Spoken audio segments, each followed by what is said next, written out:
재미있으니 읽어주지. 도서관이 있는 복지관 2층 뇌병변센터 성인 이용인들에게 책 읽어주기를 하고 있습니다. 우리는 매주 센터가 아닌 도서관에서 만납니다. 참여하는 분들이 센터보다는 도서관에서 만나고 싶어 하거든요. 이동이 자유롭지 않고 센터 내에서 종일 머무르는 이용인들은 바로 옆집인 도서관 큰 나들이가 큰 이벤트입니다. 그래서 매주 나들이 시간을 기다립니다. 책 읽어주기 시간이 되면 작은 도서관 프로그램실은 휠체어 부대로 꽉 찹니다. 활동 도우미로 사회복지사 선생님들까지 합세하니 그야말로 복잡복잡합니다. 우리는 말놀이와 옛날 이야기를 주고받고 그림책과 동화를 읽으며 이야기를 나눕니다. 내병변 센터에서 책 읽어주기는 작년 5월에 시작했지만 2012년에 처음 장애인 주간 이용센터 이용일을 대상으로 읽어주었으니 장애인과의 만남은 10년이 넘었습니다.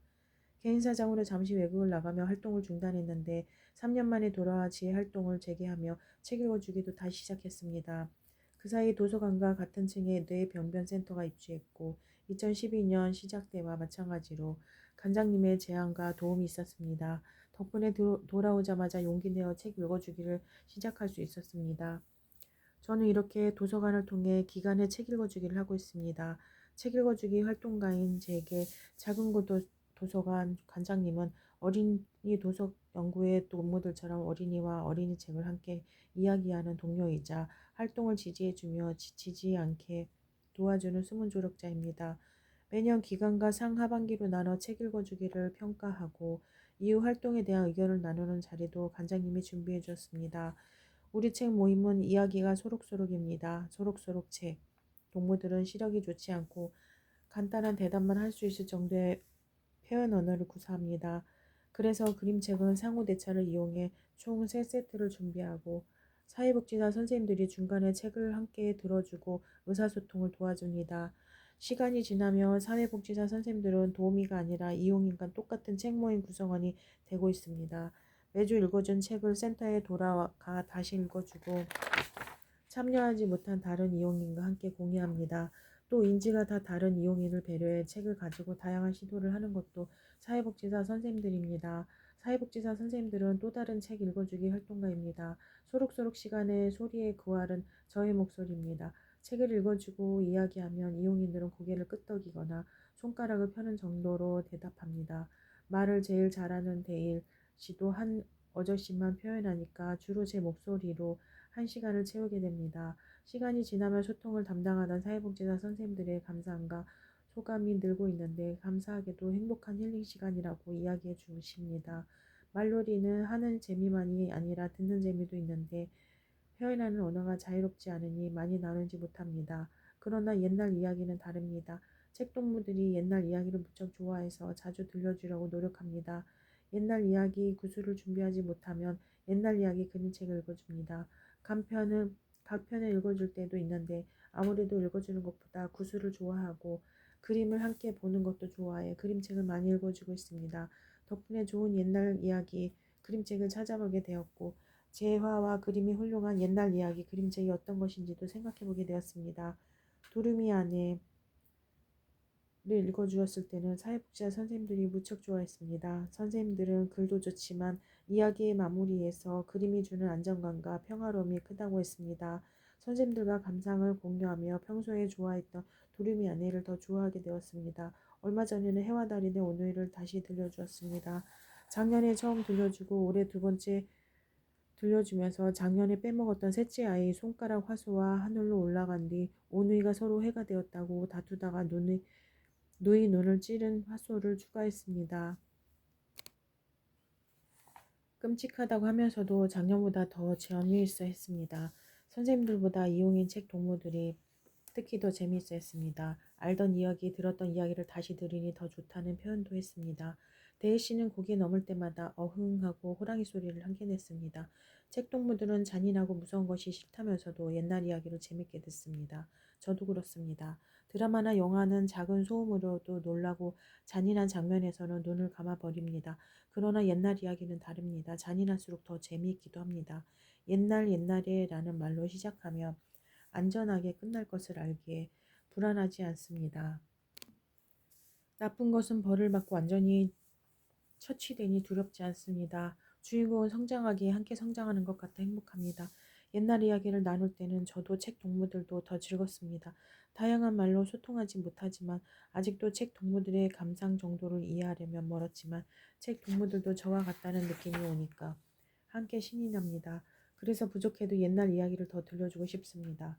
책 동무들과 항상 신나기만 한 것은 아닙니다. 얼마 전의 일입니다. 상상박물관에서 펴낸 조지프 제이콥스의 거인 사냥꾼 책을 읽다가 그중 책과 콩나물을 읽어줘야겠다고 생각하고 그 그림책을 찾았는데 마음에 드는 책이 없었습니다. 시공주니어에서 펴낸 그림책이 있었지만 그림보다 이야기 재화가 더 마음에 들지 않았습니다. 그래서 먼저 읽어준 후 그림책을 펼쳐 그림을 보며 한 번 더 이야기하라고 준비했습니다. 그동안 함께했던 경험으로 3파까지 총 15쪽이니 재미있게 들을 것으로 생각했습니다. 서너 쪽을 막 읽었는데 데일 씨가 졸기 시작했습니다. 아무리 말을 시키며 졸음을 깨우려 해도 도저히 졸음이 도망가지 않는 것 같습니다. 마침 추워진 날씨로 출석률이 높지 않은 날이라 더 신경이 쓰였습니다. 결국 책 읽기를 멈추고 그림책을 넘겨가며 이야기를 책과 콩나물을 들려주었습니다. 책을 읽어줄 때보다 이야기를 들려주게 되면 얼굴을 마주보고 소통하기가 더 좋긴 합니다. 대희 씨도 졸음을 물리치고 이야기를 들었습니다. 이야기를 듣다가 자는 것은 어쩌면 편안하다는 뜻일 수도 있지만 컨디션을 신경 쓰다 보니 중간에 조는 것이 예사로 보이지 않습니다.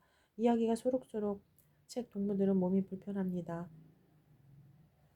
계절이 바뀌는 환절기나 날씨가 변덕스러운 날에는 특히 컨디션이 좋지 않습니다. 때로는 복용하다 약을 바꿀 때도 많이 힘들어합니다. 그럴 때면 책 모임 출석률이 확 떨어집니다. 그래서 매주 안 아프고 함께 할 수 있기를 기도하고 기도합니다. 장애인들에게 책을 읽어주며 배운 것이 많습니다. 작가의 작품의 유명세, 권위보다는 작품성을 우선하고 감상을 솔직하게 표현하는 순수함은 저의 책 읽기를 돌아보겠습니다. 나는 왜 매주 책 읽어주기를 하는가? 대답은 즐거워서였습니다. 좋은 책, 좋은 이야기를 좋은 사람들과 나누는 재미있습니다. 성인이지만 때로는 어린이보다 더 어린이다운 동무들을 만나는 것이 재미있고 햇살 같은 미소로 반겨지는 황홀함이 있게 즐겁습니다. 그래서 올해 책과 이야기로 함께하고 싶습니다. 이야기가 소록소록 책 동무들이 건강하게 매주 도서관으로 나들이 올 수 있기를 오늘도 기도합니다. 우리의 파동이 교체할 때 2023년 어린 도서 연구회 추천 도서로 우리의 파동이 교체할 때가 올랐다. 는 말을 듣고 몇 번이고 매일을 다시 읽었을 만큼 기뻤다. 가끔 글을 쓰는 게 영문도 없는 간이역에서 언제 올지 모르는 열차를 하염없이 기다리는 것처럼 느껴지곤 한다. 좋아하는 일을 하며 사는 것만으로도 이번 생에서 이룰 건 이뤘다고 생각하는 한편으로 가시적인 성과를 내고 싶다는 내가 하는 일들이 자기 만족을 넘어선 가치가 있다는 증명을 받고 싶은 것이다. 예전에 한 책의 날개에 들어가는 작가 속에 1년 360일 글을 쓴다고 한 적이 있다. 평일 주말 공휴일에 개의치 않고 글을 쓰는데 가족 대조사나 어쩔 수 없는 일이 생길 때가 있어서 5일은 뺐다. 한 번은 컴퓨터가 사망한 적도 있다. 천만다행하게도 하드는 살렸다. 그래도 360분은 살짝 과장인 게 여행을 가면 글을 쓰지 않기 때문이다. 2박 3일에서 5박으로 짧은 여행을 즐기며 여행지에서는 철저하게 여행만 즐기고 잠시 글을 놓는다.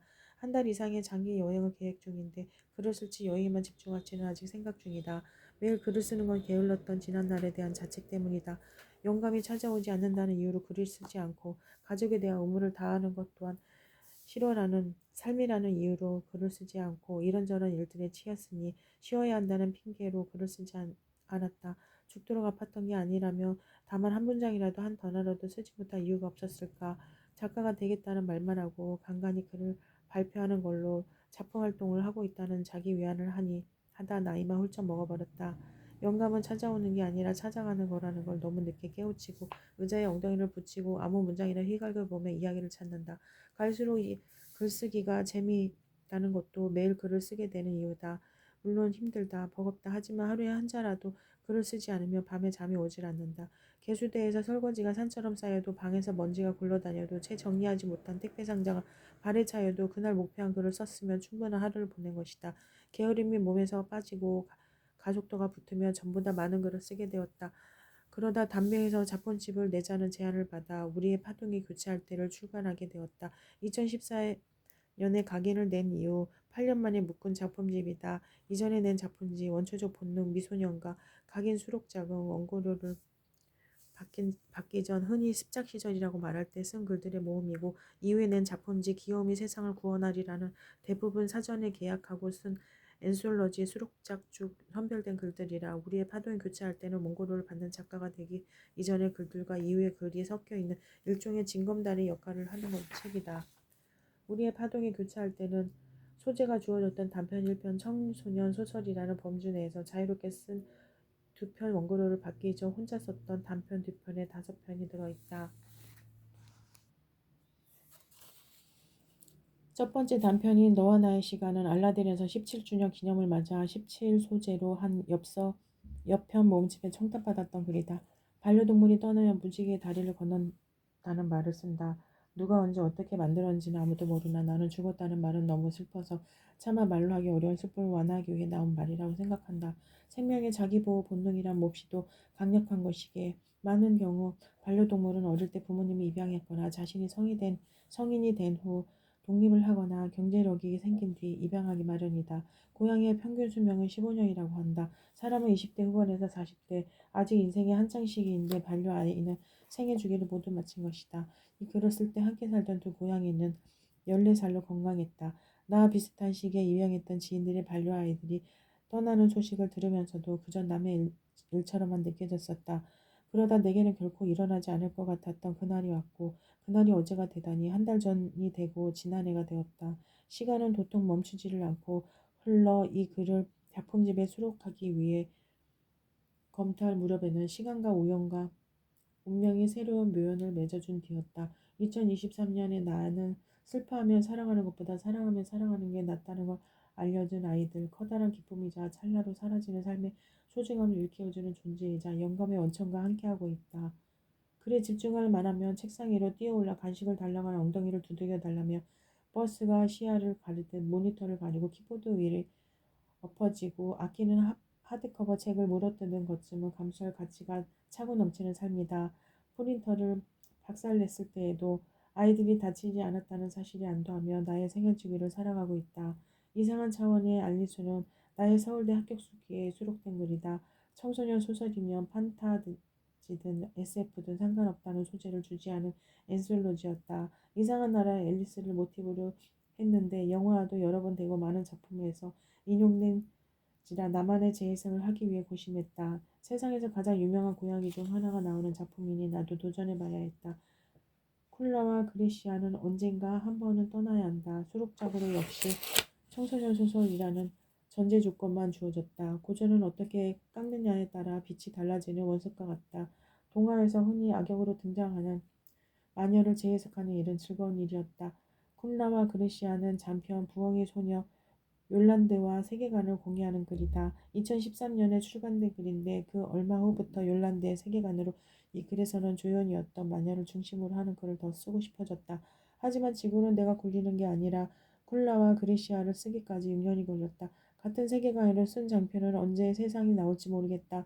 노력한 만큼 답이 돌아오지 않는 현실에 답답해한 적도 있지만 지금은 다소 초연해졌다. 어릴 때는 부모님에게 갖은 잔소리를 듣는다. 나이가 들면 부모에게 잔소리를 하게 된다. 그러나 자식이 부모 뜻대로 자라지 않듯 부모가 자식 뜻대로 건강을 챙기지 않듯 책과 이야기도 작가의 뜻대로만 되지는 않는 것이다. 문신과 여행가에 대해서는 할 말이 많다. 출판사에서 청탁이라는 걸 받기 전 떠오른 착상을 따라 쓴 글인데 이전 작품집에서는 아예 후보에서 뺏었다. 몇 편 더 써서 여행가 연작으로 묻고 싶었다. 하지만 연작을 이었을 기회는 쉽게 오지 않았고 주어진 기회를 잡기로 하며 이 책에 들어가게 되었다. 등장인물은 다르지만 같은 세계관으로 쓴 장편 바람결에 흩날리고 강을 따라 떠도는을 출간하기도 했다. 정처없이 세상을 떠돌아다니는 여행가가 주인공이 건넨 안의 여행, 한 곳에 머물지 않는 삶에 대한 동경이 담겨있기 때문이리라. 그림 그리기를 좋아한다. 책 표지를 제외하고 이 원고에 넣은 그림은 모두 내가 그린 것이다. 학창시절 꿈은 만화가였다. 소설은 만화 스토리를 구상하는 과정으로 쓰기 시작했는데 소설에서 더 자유로워지는 느낌을 받았다. 하지만 그림에 대한 열망은 가시지 않았다. 글과 그림은 내게 오른손과 왼손처럼 느껴진다. 이번 생은 오른손잡이로 살지만 다음 생이라는 게 있다면 그때는 왼손잡이로 스케치북이나 아이패드를 들고 전 세계를 떠돌며 직접 그린 사파를 넣는 여행작가로 살고 싶다. 그래서 여행을 갈 때면 꼭 스케치북을 챙긴다. 몸에 문신을 생기는 형벌인 묵형은 중국과 조선에서도 행해졌던 형벌이지만 카프카의 단편 유영지에서 영감을 얻었다. 판타지 환상 문학의 낯선 세계가 지금 세계를 새로운 시각으로 보게 해주는 걸 좋아한다. 20살 때 45일간 인도를 배낭여행을 갔었다. 난생 처음 비행기를 타며 문화 충격이라는 게 뭘지 기대했었다. 소 오토바이가 끄는 릭샤, 자전거, 차가 혼자할 도로 등등의 풍경에 금세 익숙해졌다. 여행은 즐거웠지만 문화 충격이라는 게 뭔지 느끼지 못해 건 아쉬웠다. 놀란 건 귀국한 뒤였다. 공항에서 내려 서울을 보는데 어쩌면 이렇게 낯선지. 높은 건물들이 온 사방에 빽빽하게 들어차 있고 도로에는 차밖에 없고 지금 내가 사는 세상을 다른 눈으로 볼 때 당연한 게 당연하지 않다는 거, 내가 이런 편견을 가지고 있었구나라는 걸 알게 되는 글을 쓰고 싶다. 거기에는 어실러로 긴의 역량이 기대하다. 편견에 대한 이야기를 담고 싶기도 했다. 밥을 먹을 때는 조용히 해야 한다는 문화가 있다. 대화하며 음식을 먹으면 자칫 음식물이 튀기도 하고 씹다만 음식이 있는 입안이 보이기도 하니 예의가 아니라는 것이다. 반면에 식사 자리를 활기차야 하고 요란하게 먹는 게 음식을 만든 이에 대한 예라고 생각하는 문화도 있다. 양쪽 모두 타당성이 있다. 문신이 없는 사람이 더 두려운 존재라는 발상은 가급적 다른 시선을 가져보자는 마음에서 나왔다. 노력하지만 나 또한 편견이 많은 사람이다. 글을 쓰며 때로 편집자가 내가 놓친 부분을 잡아주기도 한다. 담배의 신수진 편집장님께는 여러모로 감사드리고 있다. 가뭄에 콩나도 청탁을 받다가 그린북 에이전시와 함께하며 청탁을 늘었다. 물 들어올 때 노져야 한다는 마음으로 무엇보다 청탁을 받는다는 사실 자체가 신나서 들어오는 제안마다 다 하겠다고 대답했다. 일정표에 마감을 적어놓고 한 글에서 다음 글로 넘어가며 마침내 진짜 작가가 되었다는 생각에 짜릿했다. 마감에 시달리는 작가들이 부러웠다. 마감에 시달리는 건 내 작가 인생의 버킷리스트 중 하나였다. 요즘 엔솔로지는 소재가 주어지는데 주어진 소재를 어떻게 활용할 것인가, 그러면서 내 어떻게 나만의 이야기를 쓸 것인가를 고민하는 것 또한 도전적인 작업이다. 책이 나온 뒤 다른 작가들의 책을 보며 같은 소재로 완전히 다른 이야기가 나오는 걸 경험하는 것도 환상적인 일이었다. 몇 년 지나자 고갈되는 느낌이었다. 무슨 나약한 소리냐고 또 게을러지려는 거냐고 나를 꼬집었다. 한편으로 문득문득 떠오르는 착상들은 언제 글로 살릴지 고민스러워졌다. 주어진 소재 내에 맞출 수 있는 이야기라면 살릴 수 있지만 그렇지 않은 이야기가 더 많았다. 마감과 소재라는 제약 없이 치밀하게 자료를 파며 글을 쓰고 싶기도 했다. 자료 조사는 끝이 없기 때문에 어느 순간에는 멈춰야 한다. 하지만 마감이 있으면 타협이 빨라지는 느낌이 없잖아 있다. 고심 끝에 현재 계약한 작품을 다 쓰고 나면 착상 단계에서 무한히 쓰인 대기표를 받은 채 하드에서 기다리고 있는 글 중 한 편을 골라 집중해 보기로 했다. 에이전시에도 양해를 구해 당분간 들어오는 기획에서 나는 제외해달라고 했다. 어떻게 보면 청탁받기 전의 습작 시절, 출간에 대한 기약 없이 무작정 글을 쓰던 때로 돌아가는 것처럼 보이기도 한다. 하지만 나선이 제자리 걸음이 아니듯 작가 인생의 산막을 향해 가는 거라고 생각한다. 당연한 말이지만 청탁받은 글들도 최선을 다할 것이다. 싫든 좋든 시간은 가고 마감은 오니까 부끄럽지 않은 글을 써야지. 박예진. 새 고향의 집사이자 몽상가 책상 앞에 앉아 전 세계를 과거와 현재의 미래의 시간을 심해와 디저이 우주의 공간을 상상한다. SF 판타지 청소년 소설 스릴러를 즐겨 쓴다. 장편으로 지우전 모두 나를 칼이라 했다. 보홍이 소녀 욜란드 바람개를 흩날리고 강을 따라 떠도는 명월 비선가 알리바바 수수께끼 비적단이 작품집으로 원초적 본능 미소년 각인 우리의 파동이 교차할 때 귀요미 세상을 구원하리라가 있으며 기긴 도로의 군자의 집 책에서 나오다 SF 작가의 고전 SF 오마주의 미싱링크 지금 다이브 사이버펑크 서울 2123에 소켓 꽂은 고양이를 수록하는 등 다수의 엔솔러지의 단편을 발표했다. 어린이들과 철학하는 책방, 곰신의 그림책방. 그림책은 철학을 하는 곳으로 알려진 곰신의 그림책방을 취재간다고 하니 유독 따라가겠다는 지인들이 많았다. 그림책 전문 서점인데다 철학을 하는 곳이라니 역시 그림책을 좋아하는 이들에게는 궁금증을 자아내는 화두임에는 분명하다. 널찍한 신도시 대로와 아파트 사이 상가 건물 3층에 위치한 곰신의 그림책방은 어린이 철학 교육을 오랫동안 해온 김주희 책방직의 연구소이자 교실이기도 하다. 어릴 때부터 책 읽는 걸 너무 좋아했어요. 책가방에 교과서는 없고 읽고 싶은 책을 하루에 4~5권씩 넣어가지고 다니면서 읽어댔죠. 커서 뭐 할 거냐 질문 받으면 책과 관련된 무슨 일이든 할 거예요 라고 대답하는 아이였어요. 책방직이 치고 책을 안 좋아하는 사람은 없다지만 곰신의 책방지기 곰씨는 이렇듯 어릴 때부터 책 속에 파묻혀 지냈고 졸업 후 기획 창작 집단에서 다양한 어린이 책을 쓰다가 동덕 아동철학 연구소에서 어린이에게 철학하기를 강의해 오고 있다.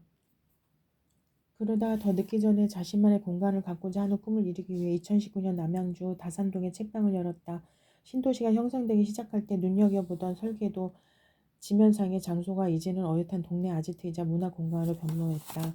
곰시네라는 이름을 책방지기 개성을 반영하는 동물 이름으로 책방지기의 선배와 남편이 지어준 것이다. 현재 초등학교 1학년부터 고등학생까지 책을 읽고 토론하는 수업을 하고 있고 성인들의 강좌가 열리기도 한다. 그림책 전문 서점이지만 아동과 청소년뿐 아니라 성인들이 볼만한 책들도 있고 관련 강좌도 꾸준히 열고 있고 책 모임도 활발히 진행 중이다. 그림책을 읽고 그림도 그리고 그림책을 읽고 인형도 만들고 그림책으로 영어를 공부하기도 하는 각종 그림책 관련 선생님이 넘쳐나는 세상이다. 그림책을 처음 접한다고 한지 1년 만에 전문가 과정 강의를 하러 다니는 이들도 봤고 3개월짜리 수료증을 따자마자 그림책 테라피스트가 되기도 하는 세상을 이야기하기도 했지만 그만큼 층위가 넓어진 것이라고 평하기도 했다.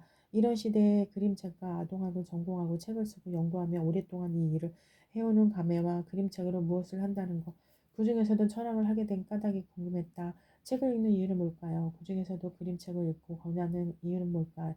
고민 끝에 제 결론은 결국 나는 책을 통해 세상을 만나고 싶은 것이고 세상을 만나는 통로라서 책을 좋아한다는 것이었어요. 책을 읽는 것은 세상을 상상하고 이해하는 과정이며 정신세계를 풍요롭게 하는 것인데 이것의 궁극은 철학이라고 결론이 내려진 것이죠. 책을 통해 마음과 정신을 나누다 보면 사고하는 것이고 결국 철학으로 귀결될 수밖에 없었다고 고신해 있는다. 그림책을 대상한다기보다는 책을 읽고 대화하는 가장 본질적인 일을 좀 더 다른 형태로 자극하면서 하는 것일 뿐이라고 그림을 감상하면서도 그림이 주는 메시지를 좀 더 적극적으로 읽어내려고 하듯 책을 읽으면서도 비슷한 행위를 하는 것이라고 강조한다. 어떤 책을 읽고 나서 분명 달라지는 지점들이 있거든요. 사람들이 흔히 말하는 인생책, 인생 영화 같은 것이죠. 달라지는 지점은 뭔가를 새로 알게 되는 때이고 차이가 무엇인지 스스로 묻는 과정이 철학하기 같습니다. 끊임없이 질문하며 내 생각을 찾아가는 것, 나를 알아가는 것, 그것이 철학하는 방법이라고 말한다. 그래서 교사는 질문하는 사람이라고 질문할 때 주안점은 이유를 묻는 것이다. 보통 한 책을 2주에 걸쳐 나눈다. 유치원 수업의 경우는 4, 50분씩 2회 정도이고 초등생 이상은 5, 60분 수업인 경우가 많다. 책을 선정하는 원칙은 초등학교 1학년은 그림책 위주, 2학년은 그림책과 동화책을 섞어서 진행하고 3학년 이상은 4회 기준일 때 국내 창작, 해외 창작, 고전, 논픽션 위주로 안배하고 있다. 보통 어린이들과 철학하기는 책을 함께 읽은 후 아이들에게서 질문을 받는 것으로부터 시작한다. 그 다음 소크라테스 대화법 방식으로 궁금한 것에 대해 아이들 스스로 답하고 또 질문하고 답하고 꼬리에 꼬리를 무는 질문과 답을 주고받는다. 중요한 것은 아이들 스스로 생각해 본다는 점이다. 물론 교사는 추가로 질문할 수도 있고 답을 하기도 하며 아이들이 서로 잘 대화할 수 있도록 돕는다. 탁월한 진행 능력이나 의도한 수업 목표보다는 어떠한 질문에도 자연스럽게 대화가 이어지도록 하는 유연함이 교사에게 필요한 덕목일 듯하다고 한다. 달사람, 샘과 데이브가 땅을 팠어요. 세상에서 가장 맛있는 무화과 등이 철학교실에서 사용한 그림책인데 수업을 직접 참관하지는 못했지만 왠지 활발한 대화가 오갈 것 같은 작품들이다. 한 번은 아이들 수업을 기다리며 대기하는 어머니들을 대상으로 똑같은 방식으로 수업을 해본 적이 있었는데 우시는 어머님들도 있었다고 한다. 자신의 이야기를 한다는 것에 감동받았다고 해요. 일상적으로는 내면의 이야기를 한다기보다는 객관적 이야기를 하게 되는데 철학 이야기를 하면서 좀 다른 경험을 한 것이죠. 라며 어른들과 철학하기도 같은 원리로 진행된다고 했다. 현재 어른들의 책 모임은 주로 오전 중에 진행되고 있다. 책을 읽다 보면 다른 이들과 모여 이야기를 나누고 싶어지고 이야기를 나누다 보면 쓰고 싶어지기도 한다. 이런 회원들이 모여 최근에 그림책 에세이 작품집을 출간하기도 했다.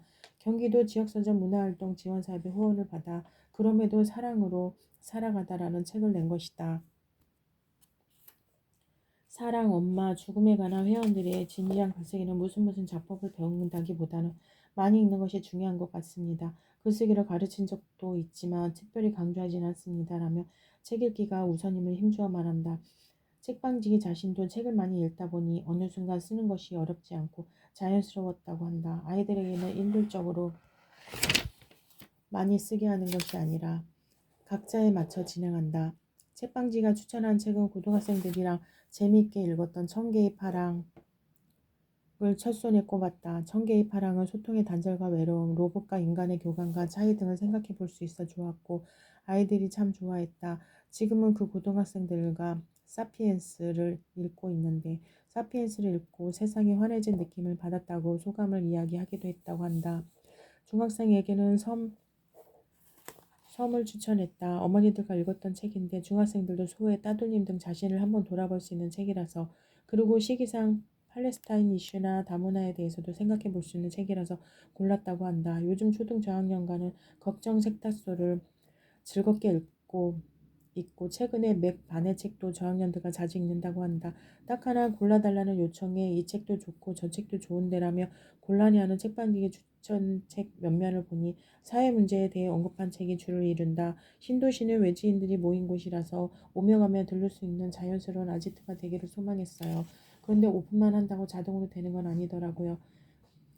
바로 코로나가 터지기도 했고 점차 만들어가야죠 라며 웃는 책방지기 2월 잠깐 휴식을 갖고 3월부터 다시 프로그램이 시작된다고 한다. 책방지기가 언급한 대로 만남의 장소나 소통의 공간은 저절로 만들어지는 것이 아니라 점진적으로 만들어가는 공간일 것이다. 곰신의 그린 책방이 지역사회에 아지트로 더욱 공고히 자리매김하기를 기대한다.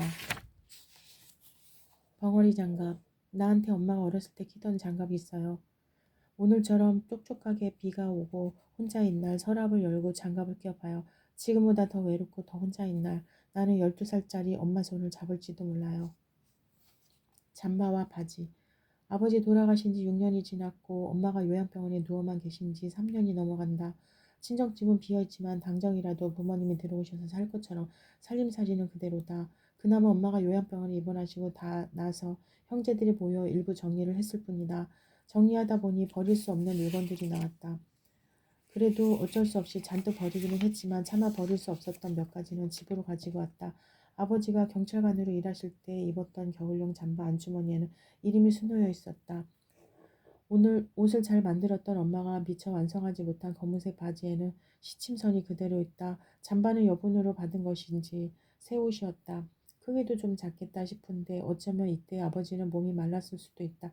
사진 속에서 아버지가 경찰복을 입고 있는 모습이 말라 보이긴 했으니까 정년을 맞을 때까지 내가 알지 못하는 많은 일이 있었겠지만 퇴직하실 때의 아버지 모습은 든든하기만 했다. 초등학교 입학날 엄마가 만들어준 빨간 코트를 입었다.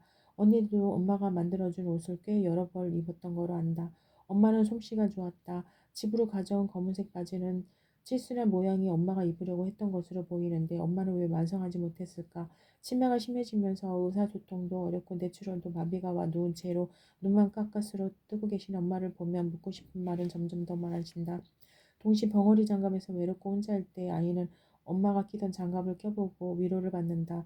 나도 그걸 느끼고 싶은 게지. 성실한 가장이었던 아버지를, 가족을 위해 헌신하던 엄마를 그리워하다 겨울 잠바 만들다만 바지를 꺼내보겠지. 추운 겨울날 아버지 이름이 새겨진 잠바를 입고 나간다면 미완성인 엄마 바지를 마무리한다면 아마 더 그리운 날이 될 것 같다.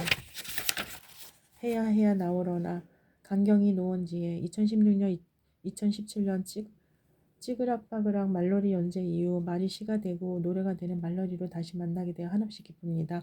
그동안 말놀이 많이 하셨나요? 잊고 있었다고요? 말놀이가 처음이라고요? 괜찮습니다. 2024년 새해 아름다운 말놀이를 소개하니 같이 노래 불러요.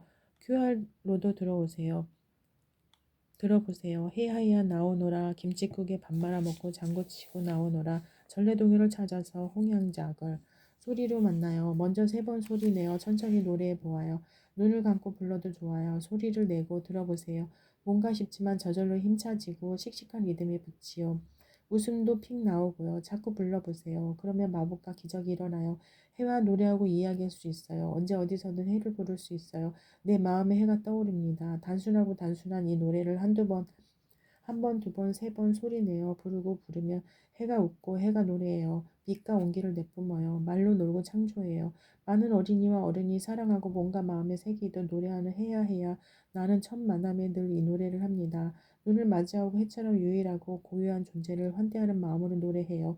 그러면 아이들은 두 눈을 부릅뜨고 귀를 쫑긋해요. 뚫어져라 나를 보고 웅얼거리고 노래하고 상상해요. 그리고 자기 목소리로 자기 리듬으로 해가 되고 달과 별이 되어 노래합니다.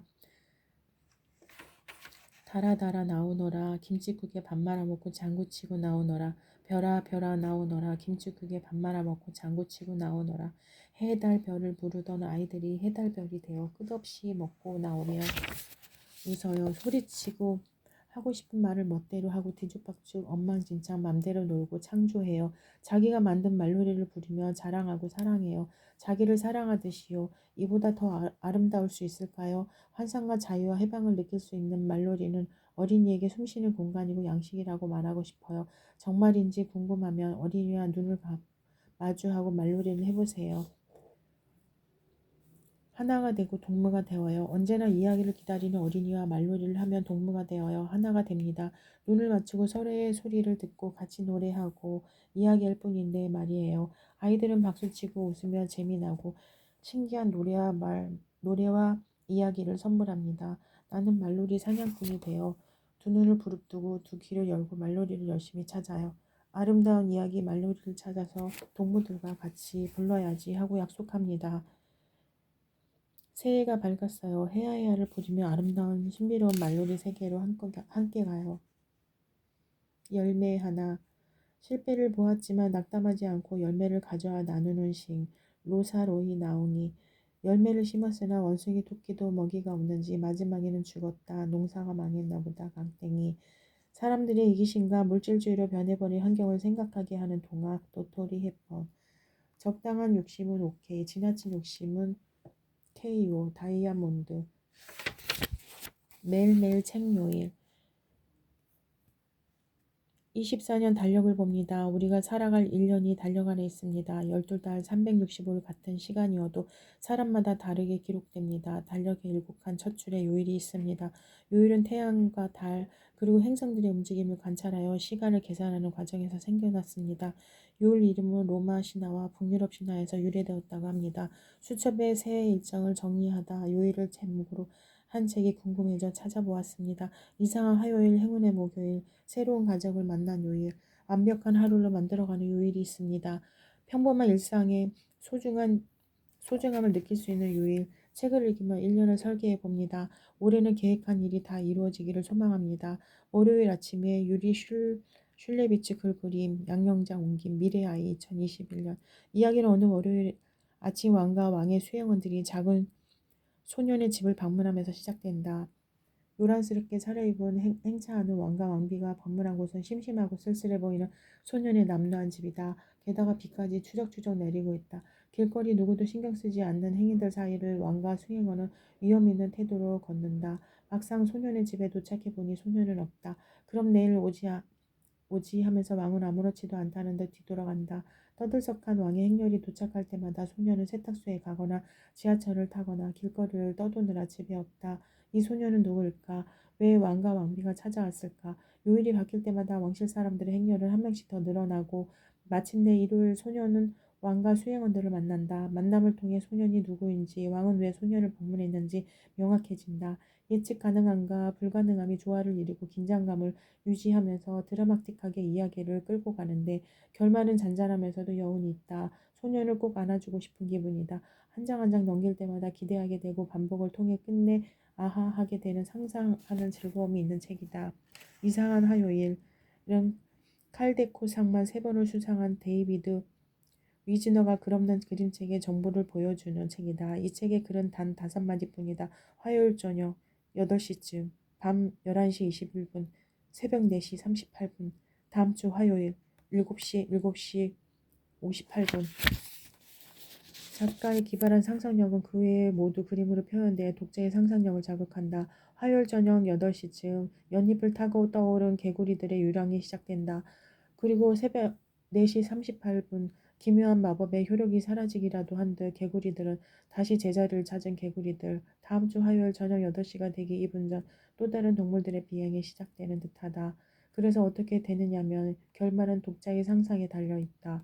신나는 수요일 빨강과 파랑의 조화가 프랑스 국기를 연상시키는 책 안느 베르티에의 신나는 수요일은 도형을 사용한 상상 놀이책이다.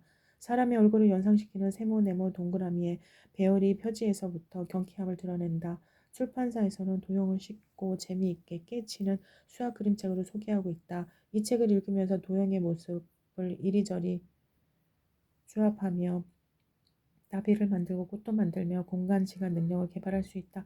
그러나 수학 교육서라고만 하기에는 작가가 서운할 것 같다. 도형의 배열을 넘어 색깔과 크기가 자유자재로 변동하는 등 수학 지식을 넘어서 예술적 감각과 창의력을 자극하기도 하는 책으로도 보이니까 이 그림책을 통해 우리들의 수학을 배울지 미술을 배울지 알 수는 없지만 마구마구 상상하는 즐거움을 만끽하게 되리라는 점은 분명하다.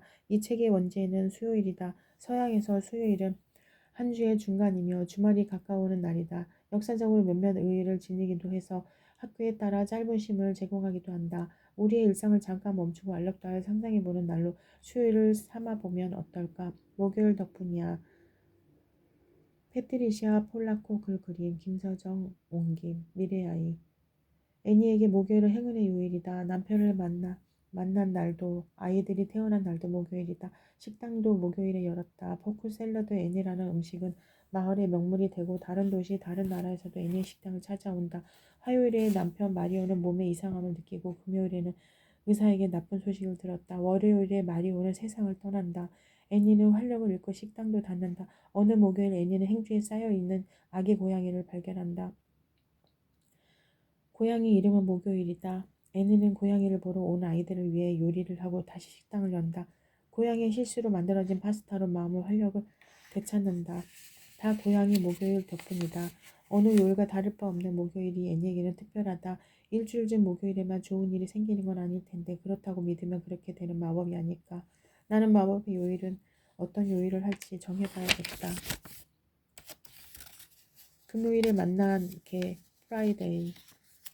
루비는 개에게 물린 뒤 개를 무서워한다. 어느 금요일 바닷가에서 루비는 비쩍 마른 떠돌이 개를 발견한다. 프라이데이라는 이름을 지어주고 집으로 데려온다. 엄마는 법에 따라 프라이데이를 개 보호소에 보낸다. 루비는 7칸 24시칸을 만들어 표를 지으며 기다린다. 프라이데이와 함께 하고 싶은 간절한 로빈의 마음을 느낄 수 있었다. 프라이데이는 금요일이 아닌 목요일에 로빈의 가족이 된다. 개성 넘치는 옆집 아이들 덕분에 조용하던 로빈의 생활은 시끌벅적해진다. 로빈은 프라이데이와 떠들썩한 옆집 아이들과 조용한 반려견 허판과 바닷가 산책을 하며 보물찾기를 할 것이다. 로빈과 옆집 아이들이 저마다 소중한 보물을 찾기를 바란다. 오늘 또 토요일. 이 책의 주인공 12살 일주는 아빠의 갑작스러운 발량으로 인해 갑작스레 이사를 하게 된다. 부모님이 다투는 가운데 잠에서 깨어난 친구들과 약속한 축구 시합도 못 간다. 낯선 동네에서 맞이한 토요일이 악몽 같다. 집 근처 노인회관의 벽시계를 박살내 회장 할아버지에게 호되게 혼쭐이 난 일주는 동네의 개들을 조사하는 일까지 떠맡게 된다.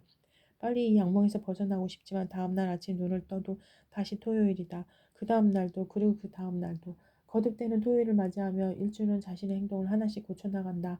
그 가운데 변화를 경험하며 무려 6번의 토요일이 지나고 드디어 일요일을 맞게 된다. 같은 요일이 반복된다는 설정이 판타지 같지만 가만히 생각해보면 우리의 일상과 크게 다르지 않다. 오늘 나의 행동이 변하면 내가 맞이하는 내일도 변할 수 있다는 위로를 일주가 반복해서 겪는 토요일로 재미있게 풀어내고 있다. 바무와 게로의 일요일.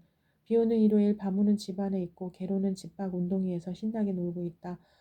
바무는 어지러진 방을 치우고 청소를 마치려는데 진흙투성이가 된 게로가 집을 다시 엉망으로 만든다. 바무와 게로는 함께 청소하고 목욕한 후 간식으로 도넛을 만든 후 책을 찾아 다락으로 올라간다.